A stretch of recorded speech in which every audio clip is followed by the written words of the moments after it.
আজ বিজয়া দশমী। বড়দের প্রণাম, ছোটদের ভালোবাসা, সমতুল্যদের প্রীতি ও শুভেচ্ছা। পুজোর প্রথম দিকটা গরমে কাটলেও পুজোর শেষ দিনে দশমীতে আজকে বৃষ্টি হয়ে দেখুন মা আমাদের কেমন ঠান্ডা করে দিয়ে যাচ্ছে। পুজো শেষ, তাই শরীর মন কোনো কিছুই ভালো নেই। ভীষণ একটা ঝিমুনি ঝিমুনি ভাব লাগছে, কিন্তু এটাই তো জীবন, এইভাবেই তো আমাদের এগিয়ে চলতে হবে। তো সকালবেলা স্নান সেরে পুজো করে নিয়ে আমি দাদাকে পুজোর জোগাড় করে দিলাম। কেননা আমাদের বাড়িতে নিয়ম আছে যে দশমীতে নাকি বাড়ির ছেলেরা পুঁটি মাছ দিয়ে পুজো করে। তো দাদা সেই নিয়মটা আজকে পালন করলো। তারপরে এই যে জলখাবারে আলু সেদ্ধ, লাল শাক ভাজা আর কুমড়োর তরকারি দিয়ে মা আমাকে ভাত খাইয়ে দিচ্ছিল। যেহেতু সকাল থেকে আমার শরীরটা ভীষণ খারাপ করছিল, তাই মাকে বললাম তুমি আজকে আমাকে খাইয়ে দাও, নইলে কিন্তু আমি খাবো না, যেটা আমি ভীষণ ভালোবাসি মার খাইয়ে দেওয়া।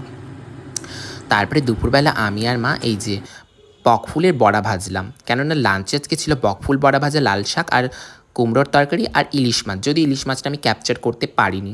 তারপর সন্ধ্যাবেলায় এই যে ছাতা মাথায় করে আমি বেরিয়ে পড়লাম আজকে, কেননা দাদার কিছু ওষুধ আনতে দিয়েছিল। রাস্তায় বৃষ্টি পড়েছে, কিন্তু পুজোর শেষ দিনেও মানুষ আজকে ঠিক বেরিয়েছে। এই যে দাদার ওষুধ কিনলাম, ওষুধ কিনে নিয়ে সেখানে একটা ওয়েট মেশিন আমার চোখে পড়েছে। আমি কি আর থামি? আমিও ঠিক দাঁড়িয়ে গেলাম ওয়েট করার জন্য। তারপর সেখান থেকে বেরিয়ে আমি চলে গেলাম দশকর্মা ভাণ্ডারে।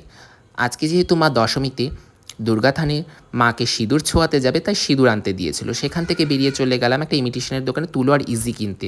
বাড়ি ফিরে এসে এই যে আমি রেডি হয়ে পড়লাম আজকে। তো এটা আজকের আমার ওওটিডি। কেমন লাগছে বলুন তো আপনারা? আর এটা আজকে মায়ের ওওটিডি। মাকে তো ভীষণ মিষ্টি লাগছে দেখতে।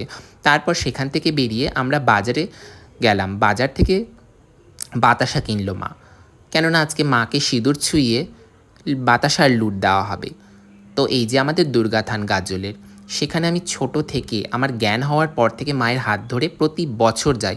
যদিও আগের বছর আমার টাইফয়েড হওয়ার কারণে আমি আর মা দুজনের মধ্যে কেউই যেতে পারিনি, তাই আমাদের ভীষণ মন খারাপ ছিল। যদিও এবছরও মায়ের একটু শরীরটা খারাপ, কিন্তু আমি জোর করে মাকে নিয়ে গেলাম যে চলো, কেননা কথাই তো আছে যে আসছে বছর আবার হবে।